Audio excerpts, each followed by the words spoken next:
Nuke is on her way. She will join the stream soon. Howard... don't even know. That man with his sleep schedule and his daily routines, I don't even know how this man functions. That sure was an SCP, yes. You can get sick. And your computer can get sick. But it's all for the greater good.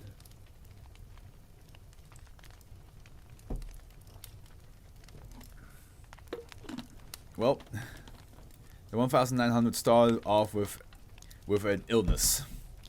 Not sure if that's a sign of things to come, or who knows.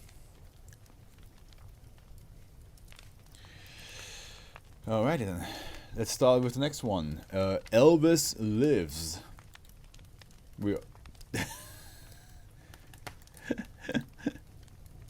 No shot you playing this song. I was literally listening to this rap before stream. Oh damn, bro! Look at us. We're connected. That is such a because it's clearly like supposed to be like a cardboard cutout, but like because it's supposed to be well, I was watching a live performance, but still, oh yeah, it's still the song.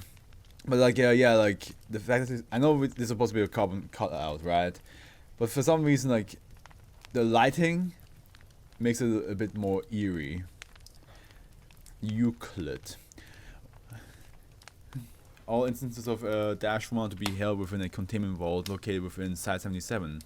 All instances of SCP-1901 are to be covered with black cloth, which is to be removed only for testing purposes. Any personnel believing they may be affected by SCP-1901 are to report to their supervising researcher immediately. Doc, I think I have the case of the Elvis. The doctor just comes back like, oh, and he's like, no, not you too, dog. Gonna hair. -2 are to be held in a separate containment vault with personnel assigned to research it being given. Let me read that again. -2 are to be held in a separate containment vault with personnel assigned to research it being given weekly psychological examinations. Any personnel displaying signs of -2 exposure are to be given psychiatric counseling, followed by permanent reassignment to projects not involving direct exposure to anomalous artifacts. Artifacts are involved. SCP-1901 collectively designates approximately 49 sheets of corrugated cardboard with varying anomalous properties, so it is a cardboard cutout, with a sub-designation of -1 and -2. All instances of SCP-1901 have the images of various celebrities printed on them. Each individual instance's shape roughly correlates with that of the subject it depicts. The words "property of Full Humbug Associates" are printed on each SCP-1901. Human subjects exposed to an instance of -1 without being informed of its true nature will perceive it as a human being identical to the person depicted. In this case, Elvis. Due to both anomalies involving the emulation of celebrities, a possible link between this phenomenon and SCP-2137, you know, it's crazy to look at a number and be like, we're actually not that far away from this anymore, is under investigation. Subjects have not reported any movement or vocalization originating from -1 instances. This effect will last until the subject attempts to interact with the -1 instance, at which point they will cease being affected. Photographs and videos taken of the -1 instance will also be affected. Subjects may express confusion or disappointment upon the cessation of the anomalous effect. No long-term effects have been found to occur from this type of exposure. Initially, all instances of -2 were believed to have an identical effect to -1. Footnote says, not while all instances of -2 share SCP-1901's effect, the reverse is not true. I'll note that while all okay. However, intensive testing determined that if a specific context was provided to the subject prior to exposure, a secondary effect will trigger. If affected subjects will perceive a fully three-dimensional humanoid with personality and appearance identical to that of the person -2 depicts. This effect persists as long as the subject is able to view the instance. When affected in this way, manifestation of -2 display sociopathic tendencies and total recall of the subject's memory. Manifestation created by -2 will attempt to persuade the subjects to deposit them within an area where the instance is likely to be documented heavily. Like a stage, maybe. A music stage. A concert stage. Subjects may use their clothes to disguise the -2 instance and will alert local press groups to the possibility of the celebrity appearing at the location. If the subject accepts, making contact with SCP-1901 will no longer negate its effect. After an undetermined amount of documentation of the instance has been published, it will instruct the subject to take them to a new area and thank them for their assistance. Subjects will usually report positive memories of -2 manifestation. Oh yeah, I know this one. I've seen things you wouldn't believe inflicted on the cardboard cards of Michael Jackson. Ooh boy. Well, I will find out, I guess. The initial 30 instances of SCP-1901 were discovered on 1978, after a number of reports originating from NMUSA indicating that the deceased musician had been sighted numerous times. No, I mean real. I mean, yeah, that, you know, that make.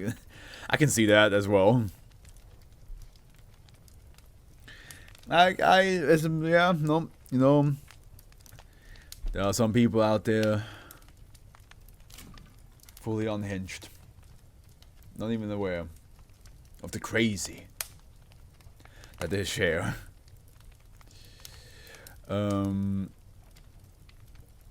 Agents arriving on the scene initially confirmed the sightings until arrival of additional agents confirmed -1's anomalous effect.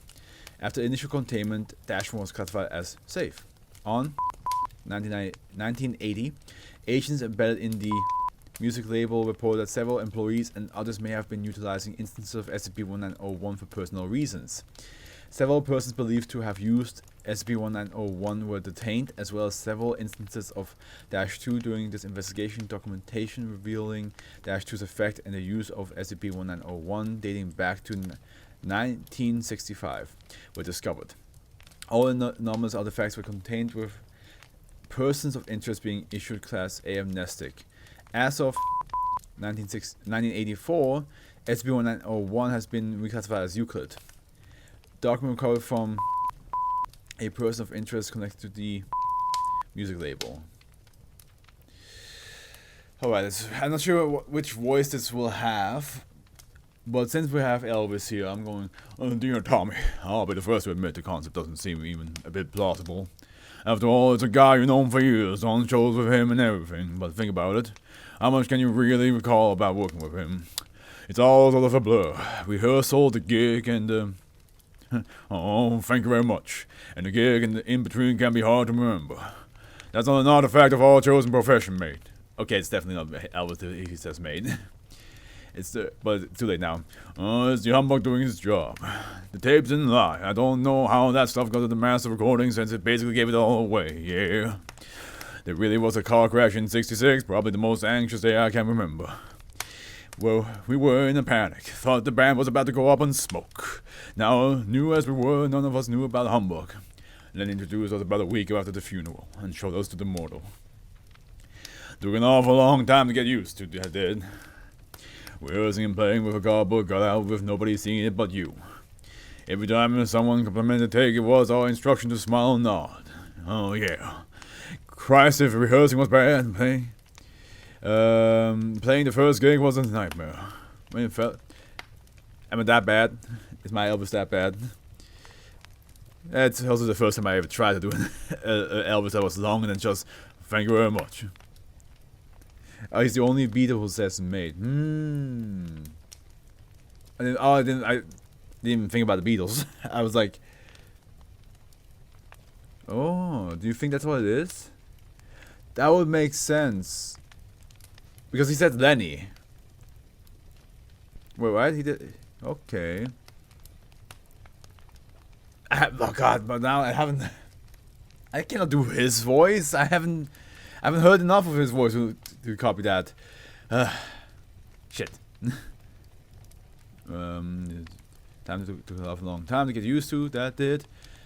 rehearsing and playing with a cardboard cutout with nobody seeing it but you. Every time someone complimented the take, it was our instruction to smile and nod.